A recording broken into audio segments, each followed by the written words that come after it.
pemerintah, maaf Pak Menteri, maaf Pak Wali Kota, maaf Pak Bupati, kalau dia kiai berbeda dengan pemerintah, itu kiai yang bagus, kiai yang peduli dengan negaranya, tidak mau kiai membiarkan negara ini hancur, tidak mau kiai membiarkan negara dalam kedoliman. Kiai tegur, kiai yang negor ini kiai yang baik, yang cinta negara, cinta bangsa. Kalau ada kiai berbeda, jangan ditangkap, jangan dipenjara. Kalau ada kiai berbeda, undang ke kantor kabupaten. Syukron Makmun berbeda dengan Bupati Lumajang. Bukan musuh saya ini, saya cinta sama bupati, supaya bupatinya tidak tergelincir. Undang saya ke kabupaten. Ini namanya demokrasi. Ngopi bersama dengan bupati, betul atau tidak? Kalau perlu dengan mie goreng, betul atau tidak? Mari bicara apa maunya Pak Sukron. Oh begini Pak Bupati Lumajang, begini Pak Bupati Pasuruan, sesuai dengan Al-Quran dan Sunnah Nabi begini. Kan enak toh. Jangan dimusuhi, lalu dianggap lawan. Ulama ini yang mendirikan republik ini. Kalau tidak ada ulama, tidak ada NKRI. Saya tegas, persilakan yang mau nuntut. Tidak ada ulama, tidak ada NKRI. Saya berikan fakta. Karena yang sekarang jadi pemimpin ini orang yang tidak baca sejarah barangkali. Ya, Al-Mukarram Kiai Stakuf itu yang akrab dengan saya dulu kakeknya. Kiai Bisri Mustafa yang akrab dengan saya kemana-mana. Lalu dengan Kiai Ulil Bisrinya, sekarang cucunya. Lah ini perlu baca sejarah. Ketika Indonesia mau proklamasi, Bung Karno bikin 60 panitia, gagal. Akhirnya bikin 9 panitia. Terdiri pada Bung Karno, Bung Hatta, Maramis dari Katolik, Abi Kusno, Wahid Hasyim, dan termasuk beberapa ulama-ulama lainnya mendapatkan rumusan.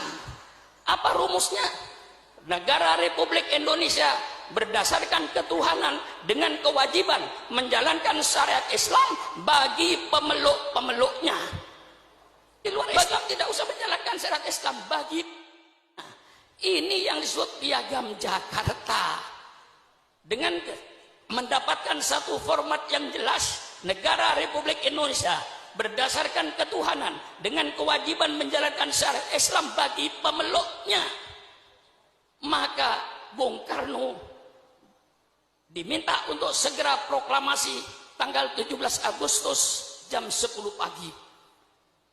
Proklamasi, kami bangsa Indonesia dengan ini menyatakan kemerdekaan Indonesia. Hal-hal yang mengenai pembinaan kekuasaan dan lain-lain akan dilaksanakan dengan cara saksama dalam tempo yang sesingkat-singkatnya. Masa kiai sudah apa? Kiai sudah berproklamasi begini, gua masih dicurigai. Radikal. Apa-apaan itu? Nggak ada itu. Kiai radikal tidak ada. Kalau Kiai Amar Ma'ruf Nahi Munkar, Kiai Bah ada. Betul kan? Kita ini cuma menawarkan konsep. Kita ingin melaksanakan peradaban Islam yang berdasarkan Quran dan hadis. Ini yang kita inginkan. Karena banyak peradaban yang berdasarkan hawa nafsu. Seperti naik klub, dansa, joget, telanjang. Itu peradaban, tapi dasarnya nafsu. Kami ingin bentuk satu peradaban, satu bangsa berperadaban yang berdasarkan Quran dan Sunnah Nabi. Ini kami mau tonjolkan. Walladzi arsala rasulahu bil huda wa dinil haq liyudhhirahu 'alad dini kulli. Dialah Allah yang mengutus utusannya dengan petunjuk dan agama yang benar. Untuk apa itu, Kiai? Liyudhhirahu, untuk diperlihatkan kepada bangsa Indonesia, ini syariat Islam. Anda mau pakai persilakan, Anda tidak mau pakai persilakan. Wa ma alaina illal balaul mubin. Inilah syariat Islam. Kiai harus berani menampakkan ini syariat Islam. Bagaimana syariat Islam dalam berkeluarga, bagaimana syariat Islam dalam bermasyarakat, bagaimana syariat Islam dalam ekonomi, bagaimana syariat Islam dalam politik. Semua Islam ada. Jangan dikira tidak ada. Yang sekarang pada kiai pada takut bicara politik. Kiai yang melarang politik itu dulu Belanda, karena Belanda ingin menjajah Indonesia. Kiai dilarang baca politik, tidak boleh bicara politik di masjid, di majelis taklim dan lain-lainnya. Itu yang melarang bicara politik Belanda. Kalau sekarang masih ada orang yang melarang kiai bicara politik, itu berarti sisa-sisa Belanda. Jelaskan? Jelaskan? Itu sisa-sisa Belanda itu.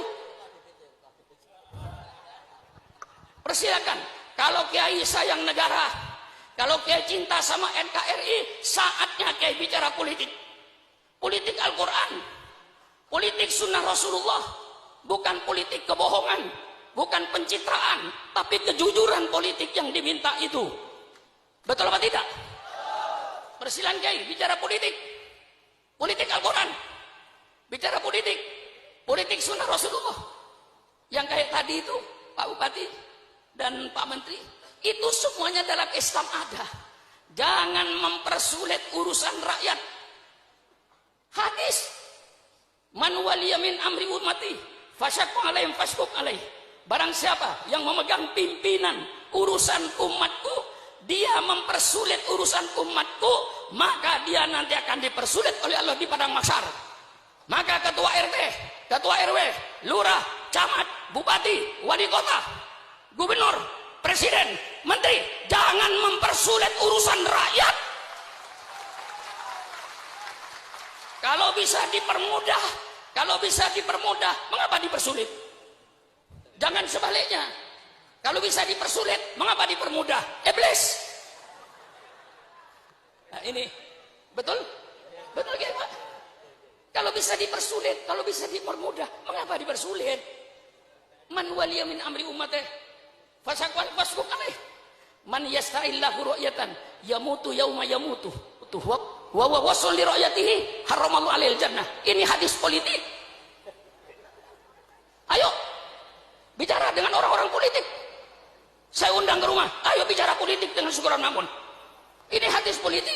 Barang siapa yang Allah jadikan pemimpin, kemudian dia mati. Ketika mati kayak bah, sedang menipu rakyatnya, pemimpin semacam itu haram masuk surga. Haram masuk surga. Doakan pemimpin-pemimpin yang belum memenuhi janjinya ketika kampanye, mudah-mudahan dipanjangkan umur. Betul apa tidak? Hei, pemimpin-pemimpin yang kau belum melaksanakan janji-janjinya ketika kampanye, tolong ya Allah jangan dimatikan dulu. Kalau nanti dia sudah memenuhi janjinya, mau mati, matilah kau.